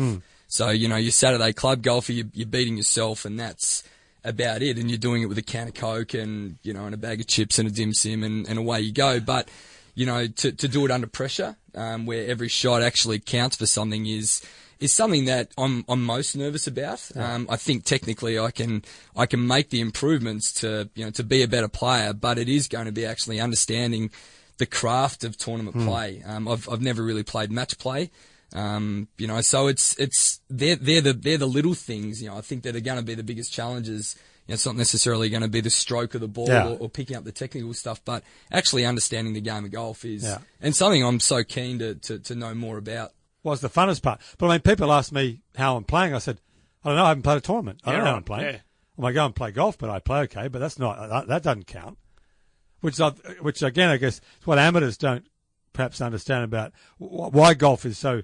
Why they don't understand what happens. It's like, well, they're just playing golf, and it doesn't matter. It doesn't matter. And then you tee up for you play with amateurs in a pro-am, and it's a big deal, and I can't understand why I'm playing so badly. Well, you're nervous. Anyone can go and play golf. And that's kind of...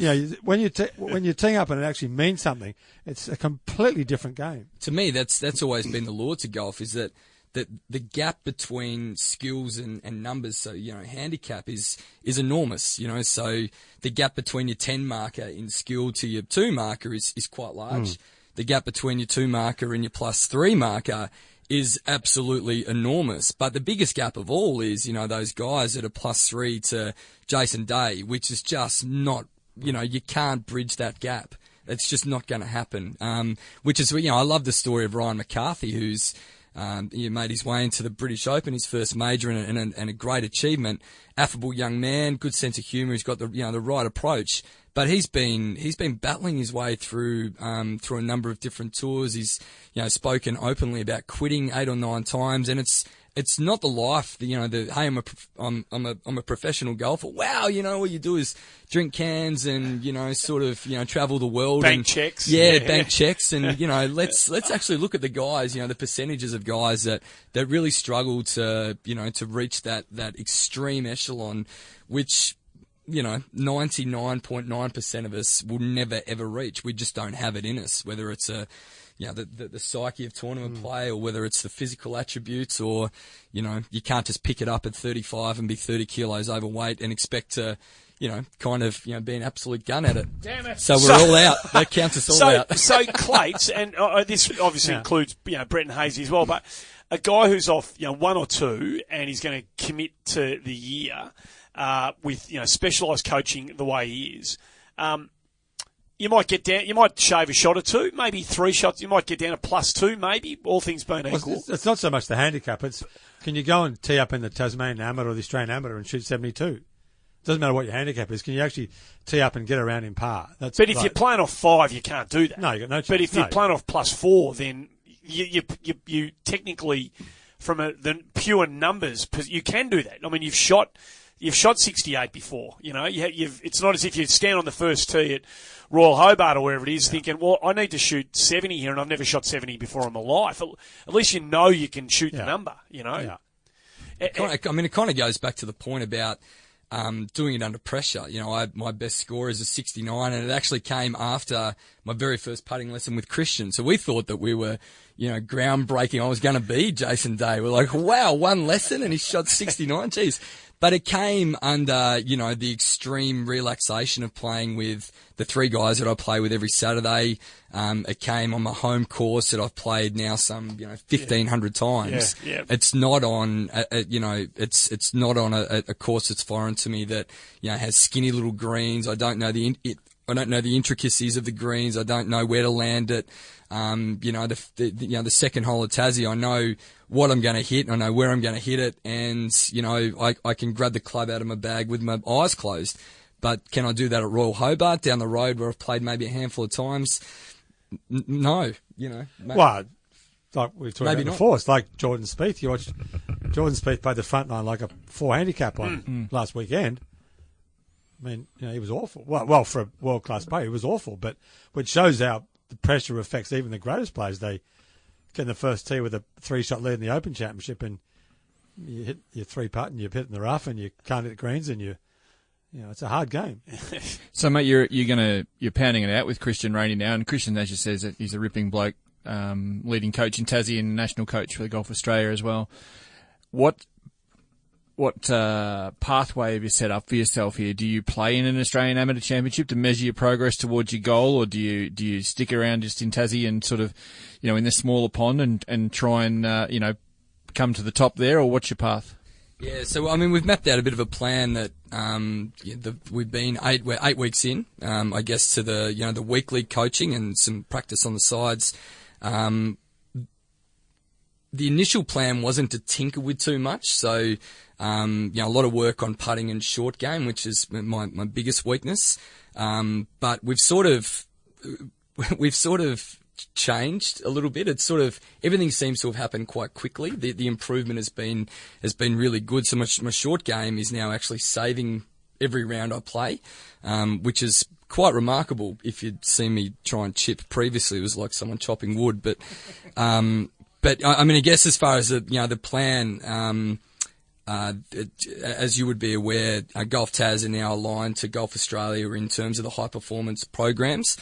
So I will be involved in that program from a high performance perspective. I think there are a couple of opportunities to travel interstate and play some of those amateur tournaments, which will be exciting. Of course, the Tassie Amateur is just before Christmas, and there's another one that escapes me. I do have the schedule at home, but we have sort of broken it down into sort of 4 weekly stints in terms of preparation and what we're going to be targeting and what we're working on. The other thing which has been really good to work with is Shots to Hole, which is a program that a lot of the pros use. And what you do is you break down, every shot is sort of written down and put into a system, and it gives you feedback as to where your glaring weaknesses are.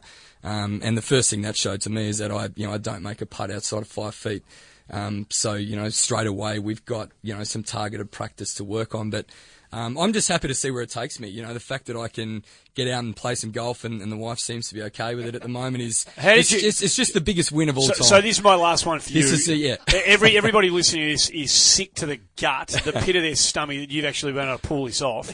How did you do this? Just so we can go home and try and do the same thing. Well, it was hard because, you've got to monetize everything when it comes to, family and the wife. And so I just sold it to her as the project, and this is what we're working towards. And, the opportunity, to, make a little side earner with some, telling the story and, working with Tourism Tas and, and it's going to be good fun. So people are listening to this and they're thinking, I want to follow the Brett Cheese story here. Is there going to be a way where, on a weekly basis, a fortnightly basis, we're going to be getting some sort of updates on how you're tracking? I mean, the plan at this stage is through Tourism Tas to do 6 little features, I guess, which will be about 10 to 15 minutes, as I said before, which will showcase the courses, but we'll also document some of the stuff that we're working on from a coaching perspective, and there'll be a little bit of the story in that.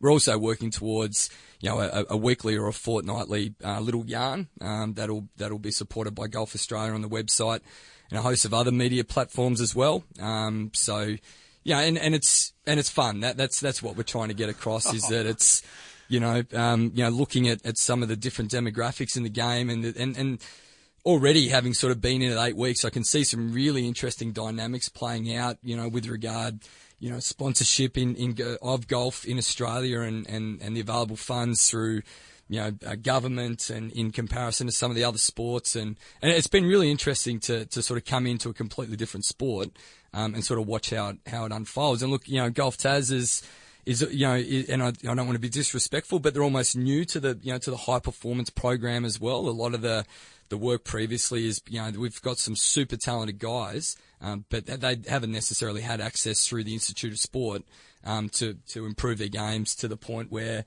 under that high performance, sort of guys, I guess. So yeah, I'm extremely fortunate to come in at the right time from a Golf Tas perspective in Golf Australia, and yeah, looking forward to the challenge. Trivia question. Oh, here we go. Look out. Connection between Hobart and Royal Birkdale. Golf in Hobart and Royal Birkdale. I look cold. Yeah. Come on. No. Peter Toogood, leading amateur, 1954 Open yeah. Championship, Royal Birkdale. Oh, I could have got that one. Peter Toogood was a great player. He was that generation who would have been a tremendous player as a pro, but school teacher, grew up at Royal Kingston Beach, greenkeeper. Yep. Well, his father was a greenkeeper. Lived in the hut by the 5th tee or 6th greens, whatever. One of the great headlines, Clates. Oh, yeah. One of the great headlines. Yeah, you go. So his brother, John. Yeah. So they played off in a Tassie amateur. Yeah. Did they go to... Talking to the mic there, Brett. Yeah, sorry, I was chatting to Clates. I forgot where I was. So those dazzling eyes places really got me. So they played off in the Tassie amateur, and I think Peter won, and the headline was too good for too good, which is just classic journalism. It was a great lead. That is the gift that keeps on giving. So Peter Toogood was a leading amateur at the Open when Tomo won the first Open, and Doug Buckley won the British Amateur that year. You'll be welcome back. Anytime somebody can actually answer a Mike Clayton trivia question, you'll be welcome back with open arms on this podcast, whenever you like, mate. Do we have an opinion on the cricket dispute? Wow, geez, how long have we got? I don't know. We've got 2 minutes. Did we see the... we got 2 minutes? Actually, go Andy, I'm keen to get your thoughts on this. Did you see Shane Watson turning up to the... Yes, I did. Turning up to the... Was it you who tweeted something about this? Turning up to the they're fighting for more money. We need more money. Grassroots. It's all about grassroots. About, we want more money. And Shane's wearing a $6,000 jacket. He's got straight off his yacht that's come direct from Milan. He's wearing an elephant. Scarf. He's wearing an elephant handbag. It's like straight elephant hides. Straight off a goat's chin scarf. It just was. It was such a bad play. From a public relations perspective. If you're the general punter and you're watching that unfold and you're about to fork out cash for the Ashes, as you should, it's a must see. And they're the guys that are representing this fight for more cash. It just, they couldn't have handled it any worse, I don't think, in terms of the public relations. But Cricket Australia have been equally poor. And I think hopefully, the news floating out of the negotiations is that they are starting to make some progress. And it just needs to happen because the fight is actually about, the 17, 18, 19, 20-year-olds that are entering the game as men and as female now, having their first crack at full-time professional cricket under the MOU. That's what the fight's about. And currently we've got, kids that are entering their first foray into professional cricket. It's a dream come true. They've been working towards this for 8 years. And they're all unemployed. No one's getting paid. And that's what it's about. The kids that are making $50,000 a year as rookies, are now, sitting twiddling their thumbs, having their hearts broken because, there's no cash for them. So it's going to be interesting to see how it pans out. Are you trying to tell me that his old TCA teammates don't rock up to Lindisfarne in Beamers? What you talking there? Yeah. Oh, look, there's a lot of there's a lot of cash. I'm not sure which side you're trying to get me to take here, but it looked like there was a guided question. You wanted me to side with you on something. No. Look, I mean the local Range Rover distributor is certainly well looked after. From a Tassie cricket perspective, the mate, boys that's a mess. What you're doing's a joy, and we wish you all the very best. Hopefully, this has got an unbelievable outcome. And thanks for coming on the show and telling us about it. Thank you for having me. It's awesome. Appreciate it. Brett Jeeves, who has done what he's done as a cricketer at first class and international level here in Australia and around the world, trying to live the dream as a golfer, and everybody here is right in his corner. Hi, this is Sherelle McMahon. Swing Fit is the fun, healthy, social way for women to get started in golf. You'll learn the basics of the golf swing and how to putt over a 6-week program and get your whole body moving through yoga and Pilates style exercises. You don't need any golf knowledge or equipment, simply turn up in comfy clothing and get started. You'll be surrounded by like-minded people and receive constant support. So get outdoors, meet new friends and learn a sport that you can play for the rest of your life. To find a program near you, visit swingfit.com.au. Hi, my name is Dorian Yu, who play on the LPGA Tour, and I love Vegemite, but I love Cedro more than Vegemite. Carl Phillips, welcome to Inside the Ropes, and congratulations on winning the Southern Amateur. I was looking at the honour board, Carl. Bobby Jones, one of the most famous names in golfing history, has won it 3 times. Ben Crenshaw, Justin Leonard, more recently Webb Simpson, Kyle Stanley, who are obviously good tour players, and it's, I think, the 5th ranked amateur tournament in the USA. So must have been a real thrill for you, and maybe even a surprise. I'm not sure. It was definitely something unexpected. Heading into the week, I was playing very solid golf, come off of a bunch of top 10s in AJGA tournaments and invitationals, and my game was there. I played some of the best golf I've ever played that week, and managed to pull off the win, which was definitely something I dreamt of doing. So you shot 67 on the final day, which was by far the lowest number of the day, 15 under the card overall at North Carolina Country Club, which is in the famous village of Pinehurst. And I was looking at the closest guy to you is a person called Stoney Crouch, who's entering his senior year at university in the States. And a lot of the guys in this field, it wasn't a junior event, it's an open age event. A lot of these guys were older than you, weren't they? Yes, they were. Intimidating at all? I've played a few events where the people I've played in the field with have been in college and in mid-Ams like the USM and the Western Am last year. And, it's not really intimidating because age doesn't really mean anything to me. It's more just your skill, and I just go out there and play my game, and if it's better than their game, then I guess I come out on top.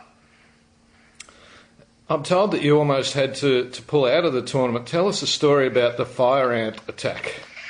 Okay, I was in Dallas. It would have been 2 days before I got to North Carolina, or the day before, and I was just tripping around on the green after my lesson with Cameron McCormick. Your coach, yeah. I guess, yeah, my coach. And I was just chipping, and I looked down, and my foot was covered in ants, and I didn't know what ants they were. It just took my shoe off, ran inside. They were all in my sock, and then 20 minutes later, after I washed my foot with some cold water, it was just massive swelling. And when I played my practice round, I couldn't walk the last few holes, so I really only got the one practice round and took a day off before the tournament started to kind of heal it up. And luckily for me, the medicine I was taking managed to heal it all up before the first round. In which you shot 65. That might have come out of the blue. I think your dad, Paul, said you looked like the Elephant Man, your leg at least. Yeah, it was pretty bad. Tell us your backstory, Carl. You came out of Melbourne. I think your first club really was the Southern Golf Club in the Sandbelt in Melbourne, but I looked up this morning, I did a story on you for The Age in 2011 when you won a big tournament in, I think it was the US Kids Championships. It was called in 2011. You were 9 years of age. And I know that you'd played a lot of golf before that, obviously, but tell us how you came to golf and that kind of story.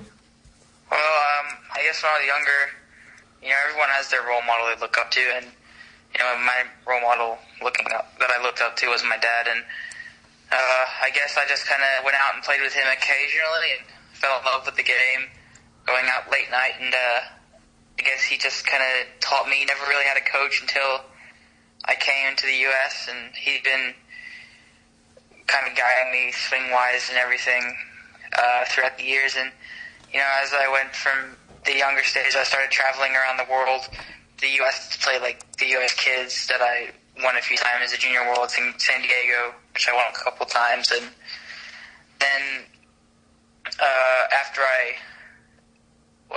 think I was 11, I moved over to the States to go to an academy on a scholarship, and that's when I left Australia, and I've been here for 4 years now, just now starting to play higher level events, and everything's starting to click with my game, and it's amazing how everything's progressed over the years.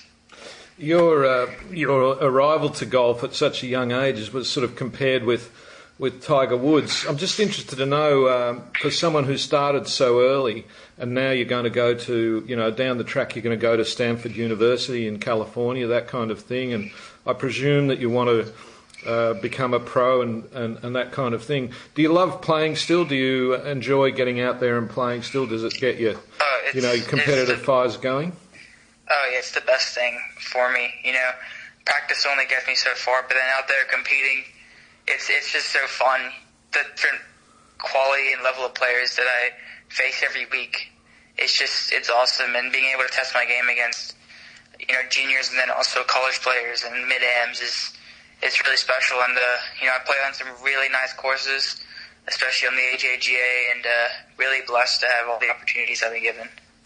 Now, you're living in Florida now and going to high school, but you have committed to Stanford, which, of course, is Tiger Woods' old university. What's the future hold for you? I know that you're in Dallas at a Golf Australia camp this week, but I think the US Amateur is coming up, sorry? Yeah, hopefully I have my USAM qualifier tomorrow, which is the 25th. And if I get into that, I'll have the US Amateur, but if not, then I think I'll go over to play the Scottish boys. And how's it working with Cam McCormack? That guy is in Dallas. He's a coach of Jordan Spieth. He coaches So Yeon Yu, the world #1 women's player as well. He's a very big wheel in the coaching stratosphere now. How's that been going? Well, ever since I've joined him, I haven't finished outside the top 10, so I guess it's working. I mean, my swing's gotten super solid, and just everything that I've worked on with him has been game-changing, and my scores have just gotten progressively better.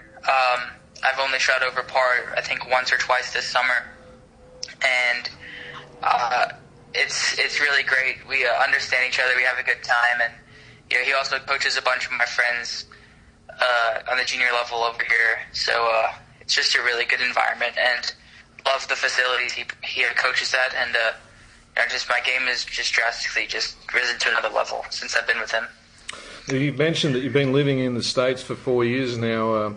You're picking up a little bit of an American accent. I'm sure people would comment on that. But your Twitter handle is Koala Carl, so I hope that you won't be lost to us forever. No, the accent is just, being young. I lose it, and I lost it probably when I was 12 and a half or 13, and I can still do my Australian accent, but people over here, I guess I just talk in whatever I've been accustomed to, but I mean, every now and then it still comes out, and people definitely point that out to me. But obviously, still being Australian, got to be Koala Carl. Well, you're doing Australia proud, Carl, and thank you very much for giving us your time on Inside the Ropes. Thank you. Well, big thanks to Martin Blake there, catching up with Carl Phillips, one of our brightest young prospects. And just a footnote to that interview, Andy, it was recorded before he went out to the US Amateur qualifying in Dallas in the middle of the week. And pleased to report that Carl has made the big field for the US Amateur Championship, dominated again at the Dallas qualifiers. On fire, 15 years old. I know that Blakey iterated that there, but he's pantsing a couple of very much senior players to himself, and he's got himself into the big one here. We can talk about junior tournaments that no one knows about previously, but he's stepping up into the really big echelon here with the Southern Amateur and now the US Amateur. So it's a great fillip for the young Victorian. Tremendous. Hazy and Clates, I reckon I heard about Carl Phillips 10 years ago. Yeah. Is that my brain sort of playing tricks with me? Was he on the radar as a 5 or 6 year old? Blakey and I might have had a race to see who was the first one to get sucked into producing a cute video for the Age or the Herald Sun at the time. We went down and did stories with a guy who was 6 or 7 years old winning Toyota World Junior Championships for whatever that's worth, and it's debatable. But, by the same token, Tiger's got his name on a few of those trophies. So, he's been on the radar for a long time. You can hear by his voice there that, he's living in the States as a young fella. He's adapted a whole heap of mannerisms that are American, are perceived as American, but he's passionately Australian. He still calls himself Koala Carl. He's involved at the Golf Australia National Camp in Houston this week. Yep. He popped in there between his victory and his qualification. We're very excited about him. He's come a long way in the last little while. And he's seen Cameron McCormack, I think, going back to McCormack. So yeah, you seen him play? I've played with him. Yeah, he's okay, good. Yeah, he's good. He's like really good. Like genuinely good. Like good. Good. When I played with him, we played a couple of years ago when he was a little kid. And he couldn't hit the ball anywhere. And I saw him play this year, and we played a couple of holes at Spring Valley, and I mean, he crushes it. Yeah, right. Like everyone else does, but Yeah. I mean, he flies at 300 yards in the air, and he's he's 6 foot. Like when we first met him, he was 25 kilos ring and wet. He's 6'1". I reckon we have good build for a footballer if he wanted to take it that way. And he murders the ball. He hits it the distance of someone 3 or 4 years his senior, which at 15 is a big accomplishment. So it's going to be the classic how it plays out. There's this kid who, with his dad, who've really just travelled the world and played golf, and how it all ends is going to be interesting. Does he turn into Tiger Woods, or does he turn into who knows? Yeah, well, hopefully he's being well managed and well taught and all that sort which of is stuff. the trap. The trap is to avoid the Bernard Tomic, I hate the game. Spot on. Andre Agassi. I mean, it's a long, hard road, and you can get to 20 and be worn out with the whole thing. Well, let's hope because that doesn't happen. Yeah. He's played golf basically full time for 8 or 10 years, I think. So he's actually committed to Stanford, Andy. From the 2020 US college year. I'm not sure if that means 1920 or 2021 when he starts, but he's committed to Stanford. And it's amazing to think 2020 because it seems such a long way away, but he's 15. He's 15, but he's in a prep school in Florida. We won't see him back here on any permanent sort of time frame for quite a number of years, but let's hope he remains in golf and proudly Australian. Well, can I say one thing on that? And we do have an association with Golf Australia, obviously, through this podcast, but and you two know the people involved much better than me, but I feel real confidence that if he does need to be guided,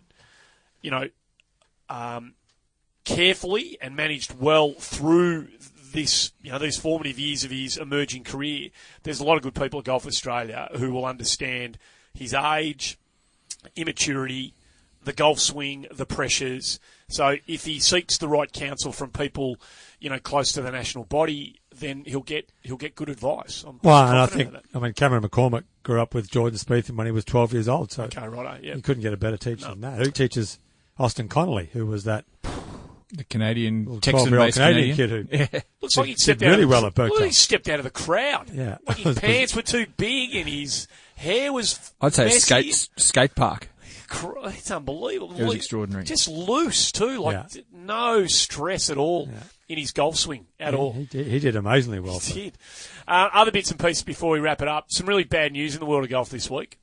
Grayson Murray won on the PGA Tour. Now I say that with tongue firmly planted in cheek. It's an unbelievable achievement, and well done to him over at Barbasol. We were barracking for Cam Percy, obviously going into the final round, who had a terrible start but pulled it all together towards the end and had another great week.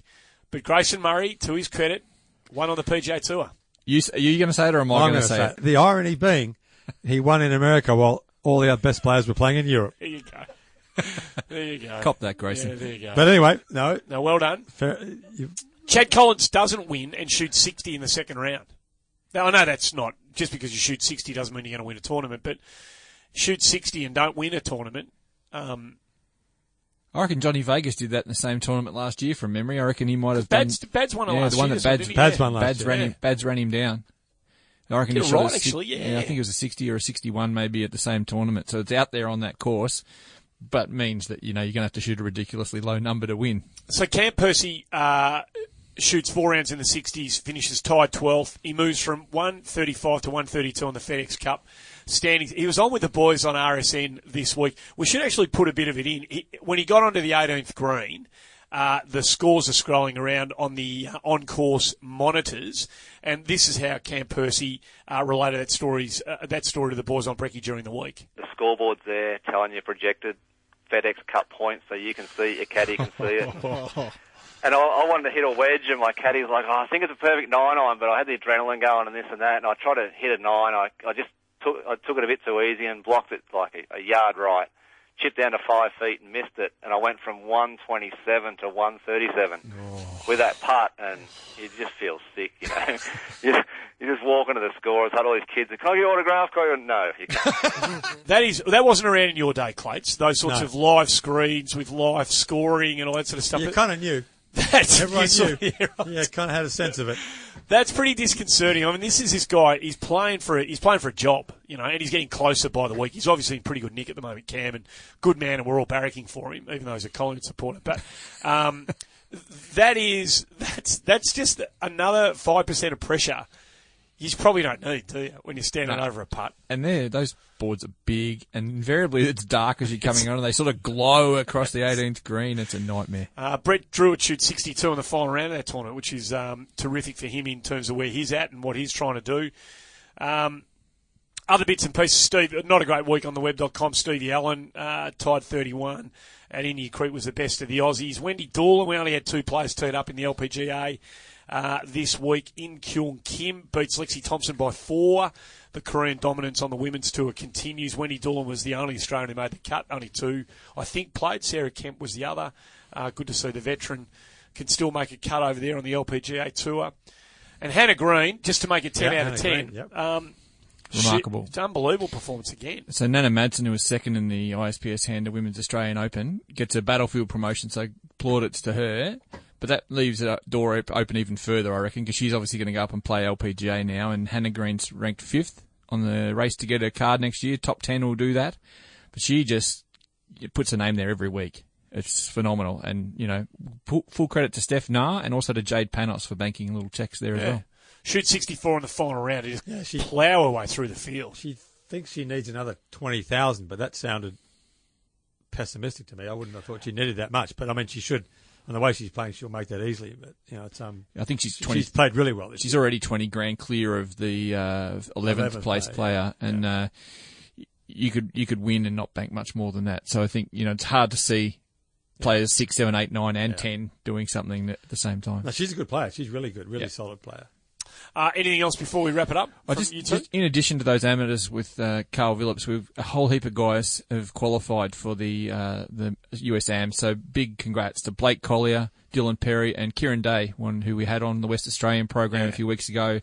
Did really well. They've all added to the previous list of qualifiers, so we're going to have a really big complement at the USAM. Have you heard what they want to do there? They're thinking about playing the famous 18th at Riviera, where Allenby hit driver 3-wood in the playoff to win in 2000 and whenever it was, 2000 I think. They're talking about it during one of the rounds, playing it as a short par 4. Why? Well, very good question. I mean, it's one of the great long par 4s in America.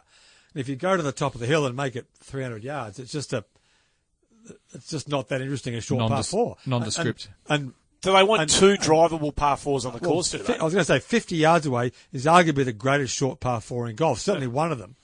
And it's just, what are they doing? I mean, Curtis Strange is going nuts on Twitter, as he should. Well, it won't happen then. It's always fun, boys. Clayton, it's great to have you in again. And it looks like we're going to be able to do it for a whole lot longer, which is a great thing. Yeah, we're pretty excited about that, Andy. It's we've had great feedback, continue to get it, and we love everyone being involved, getting involved with this on social media as well. So thanks, everyone. Good to see you again too, Hazy, you too, on another Andy. big week in the world of golf. Thanks for tuning in, folks. This has been Inside the Ropes. We'll see you next week.